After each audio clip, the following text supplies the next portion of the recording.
Hey guys, we are in the boatyard behind our office here in San Diego. Previously Shelter Island Boatyard, now it's Safe Harbor. I have this Mikelson 72 that one of our really good customers bought. They're doing kind of a rehab on it, doing a bunch of stuff, so we wanted to show you guys some of the cool stuff that's going on. Kind of unique to be able to get to see a bow thruster being installed. They're doing a full refit, so we're going to do a quick walkthrough with you. You won't be able to see everything they're doing, but it's pretty cool to see this beast out of the water and see what some of the bigger Mikelsons are all about. So we're going to take a little look under the kimono here, guys.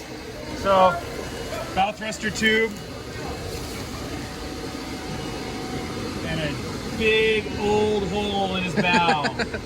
Sam, show him the stringers. Oh, you can see them. So guys, these are the stringers. Now the stringers are hollow. They get their strength from their shape, but you can see when they get cut out, you've got a big piece missing. So what they do is they're going to put this tube across in this hole, and they're going to tie the stringers into them because this is really strong. So it'll be fine to just tie the stringers right in. And then the bow thruster propeller will actually be inside here. The motor will mount on top, up inside here, under the forwardmost part of the boat. So this is a pretty cool opportunity to kind of see, deconstruct a boat and see what they're all about as far as the structural nature of where they get their strength in the hull and all that. And then another really cool thing, we use a closed cell foam, cannot absorb water, and this is called sandwich construction. So you have an inner skin and an outer skin, and this is actually a stronger and stiffer hull than just a solid fiberglass hull would be. So really cool to be able to see this as well. And it keeps things quieter. It's a great way to build a boat, and kind of unique to be able to get to see it, with a big hole in it like this. Anyway, let's go up top, show you guys some other stuff.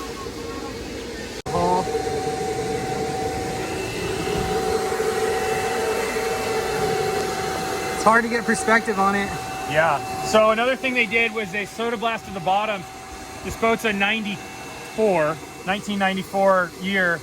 And it had so much bottom paint on it from over the years that they actually they had to take some of the bottom paint off so that the new paint would adhere. So they stripped the whole bottom. They'll put new bottom paint on. They're sawing. And so this was another thing that they're doing. And then we got our, they're not Westmar, they're not Naiad, but another company, fin stabilizers. They gotta put the blades on to cut the kelp in front. You can see they're missing. And then coming back, shaft, they've taken off the props and set them in to get balanced and tuned. Got our underwater exhaust there, the cowlings for those.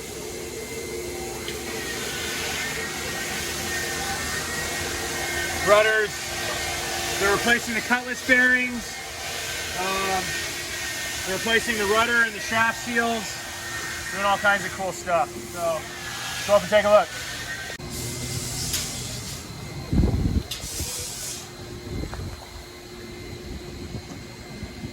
All right, pretty cool, guys. Here's those stringers they cut out.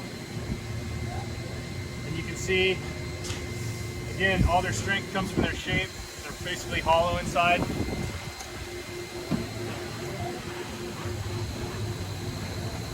And, oh.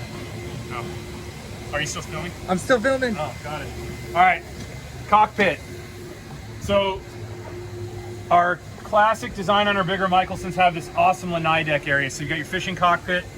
The lanai deck is a deck where observers can hang out, be out of the action, but still be really close, watch what's going on in the fishing. And then come down here.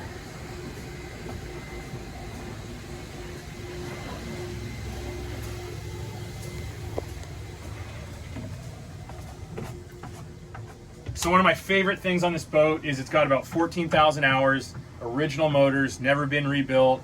They are 1,000 horsepower MTUs. People tend to think that, hours are high if you get above 2 or 3 or 4. It's not about hours, it's about how much fuel's gone through the engine, how hard you've pushed them, and how well you've maintained them. And these engines are a great example that a diesel engine will pretty much go forever if you take care of it, you don't push it too hard. Let's show them the fuel transfer pump. Get in here. here. So the fuel transfer pump, you guys. Yeah, how many gallons? 158,000 gallons. 1,000. There's a comma right there. No big deal. It's crazy. And guys, this boat's actually pretty cool too. So it's got Sorry, they got the shaft pulled back right now. It's just kind of a cool shot. So this is V drives. yeah, V drive. So that's the transmission. So there's a jack shaft walking through it. Yeah, so you got a jack shaft behind this cover that goes from the engine to the transmission, and then your drive shaft comes out of the bottom of the transmission, and that's the V drive. So it's a V configuration. Like I said, they've got the shafts pulled back because they're actually going to put new shaft seals in. We're still waiting for those, but those will go right there.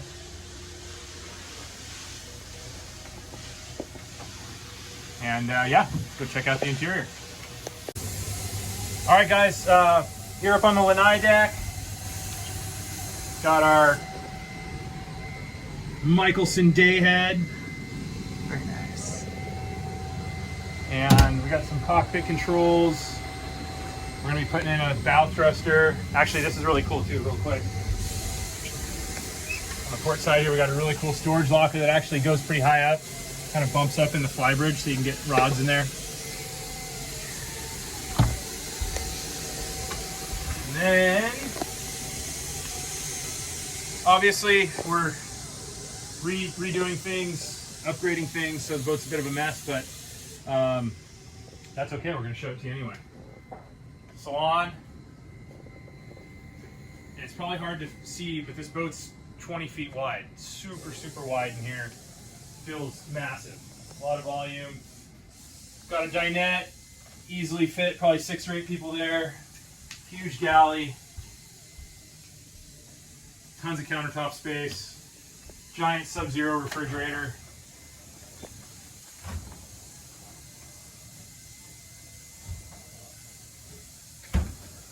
This boat just feels super voluminous, if that's a word. Is that a word, Matt? Yeah, you went to college, didn't you? No. All right. All right, coming down to the master. Sounded good to me. All right, good. If I made that word up, YouTube will let us know. Really cool, like coming into a time machine.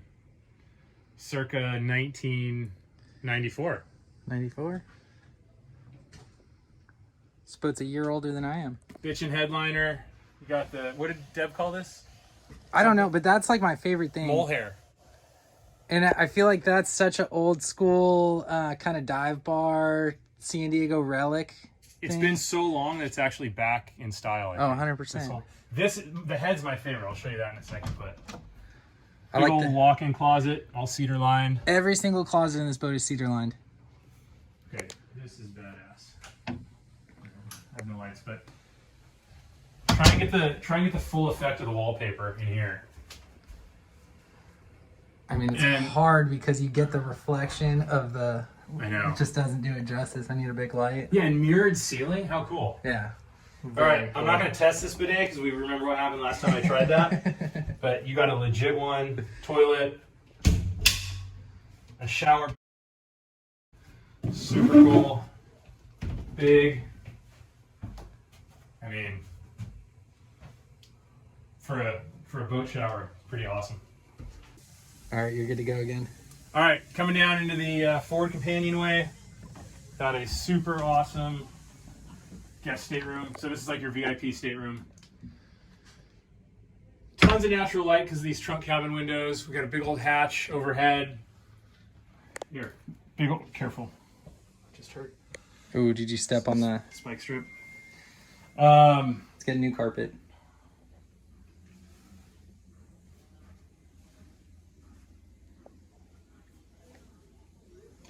This is like the size of most master staterooms on most boats. Yes, of this size, exactly.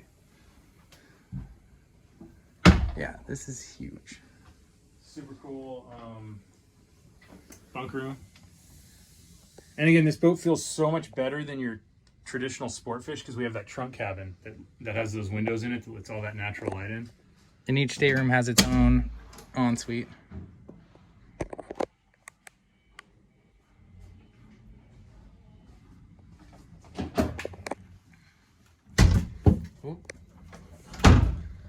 tons of storage. Both sides. I think that's actually a washer dryer, isn't it? Yeah, so this is where you put your soap and your dryer sheets, and then you have your washer dryer. washer dryer there. All right, and let's show them the. Don't fall in. Don't fall in. All right. Yeah, so here's the other angle of our bow thruster hole. Crazy. So we'll have to show you guys once the tube's glassed in what that looks like. But again, you can see the construction of the boat, the foam in the hull.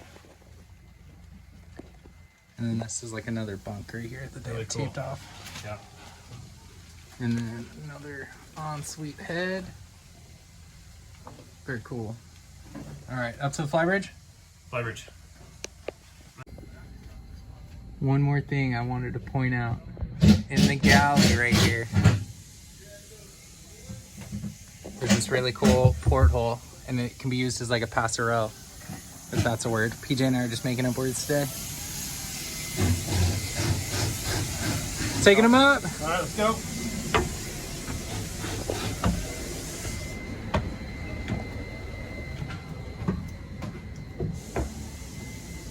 All right, guys, massive flybridge. Got our aft tournament station. Great spot to run the boat. You can see the cockpit. You can see the bow. This flybridge is so wide. You can fit so many people up here. There's a huge dinette, makes into a berth. Just a really comfortable, really big flybridge. Then we got our forward cruising station. 2 big helm chairs. One of the coolest things, Sam can show you this. This little window goes down into the salon / galley, so you can hand up. Okay, so what we were saying is this window is really cool. You can open it up, you can hand stuff up right here from the galley, drinks, lunch, whatever, and it's really nice to have that little area to hand stuff up to the flybridge so you don't have to walk all the way around and come up the stair, up the ladder. And then, super cool tower on this boat. So maybe We'll pause it, and then once we get right. up there, we'll start filming again. Going up. PJ too, my phone ran out of storage, that's why we quit filming. But so it's 3/4 hard enclosure. So this is all hard, and then this is just the macaroni back here. Very cool. All right, going up. This is cool up here. All right, brother. All right, so we're up here in the tower. This is like so cool up here. And it's not like you're climbing up into this super precarious thing. It's easy to get up and down, easy transition. See what's going on in the cockpit. You can see what's going on in the bow. Really safe and secure. You got this big old console, your Simrad screen. This is a cool spot to run the boat from up here. And you're PJ Sullivan, and thanks for watching this YouTube, and you'll make another one super soon. Yes. Sorry we haven't been posting. Why haven't we been posting? We've been busy. But we're going to Mexico tomorrow. Tomorrow? Thursday. We're going to Mexico Thursday. We're going to be picking up a brand new Mikelson 43, hull number 95, and it'll be the anniversary of the 43 project. July 22nd was the first one ever, which is also our brother Trey's birthday. So a lot of cool stuff to celebrate, and we'll film it so we can bring you guys along with us. Mikelson out.